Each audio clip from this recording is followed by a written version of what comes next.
Hi friends, this is Denario Research and welcome to the part number 10 of XRP Telegram bot tutorial. In the previous video we began implementation of the withdrawal function, and it is supposed to be a multi-step wizard. Last time we created function getAddressList, which suggests our user his recent XRP addresses that might be used in withdrawal process. And today we'll focus on this wizard. So firstly, let's convert this address list into clickable buttons. Let's create an array, buttons, and this array equals to list.map. Today we'll use map function, which will help us quickly process all elements of this list. So it will have element, and to every element we'll map markup dot callback button.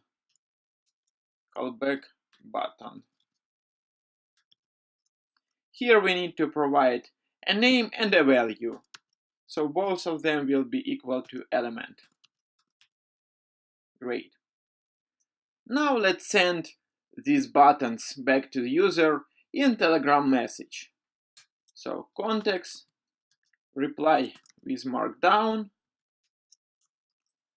Here would be our message, enter withdrawal address or select it from the list. And here we'll insert our buttons.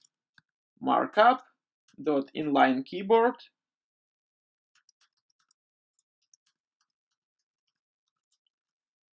buttons array. Okay, let's scroll here. Dot extra.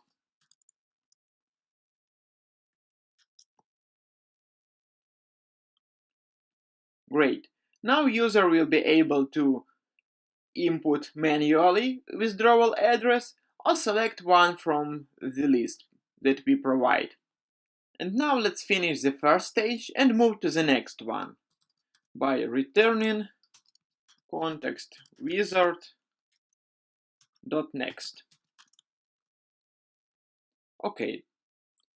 And here we'll have another context for the stage number 2. Okay. At the beginning of the second stage, we need to save withdrawal address somewhere in user's session. But first we need to check whether user provided withdrawal address by entering it manually or selected by clicking on the button. So if context message, which means user typed some message, else, which means user clicked button. So if user entered manually his withdrawal address, we'll save it into context scene session, and in session we'll create variable address, and this address equals to context message text. Else address equals to context update callback underscore query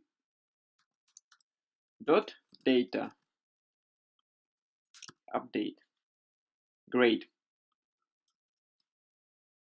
And now it is the best time to request destination tag. So let's type context reply with markdown. Here is our message. Please enter destination tag. And next to this message, we'll provide inline button, which allows user to skip destination tag. So markup inline keyboard.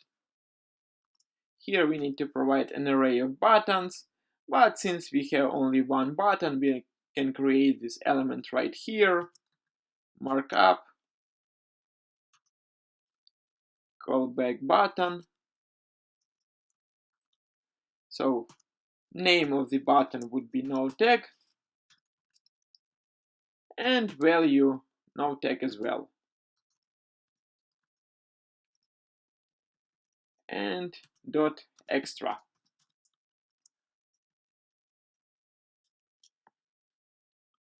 Great.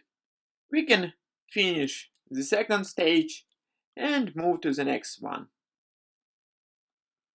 Let's create third stage, context, and here we need to save destination tag, but check if it was entered manually or it was provided by clicking button, which means no tag. So if context message,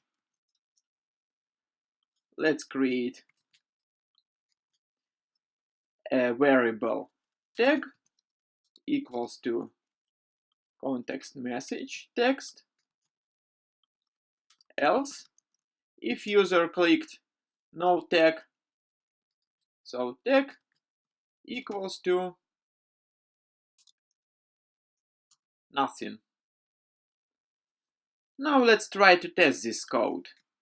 So let's send in Telegram message context reply, withdrawal address and destination tag.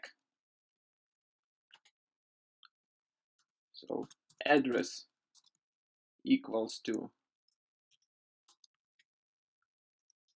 this variable and tag equals to this variable. And close our wizard. So ctx scene.leave.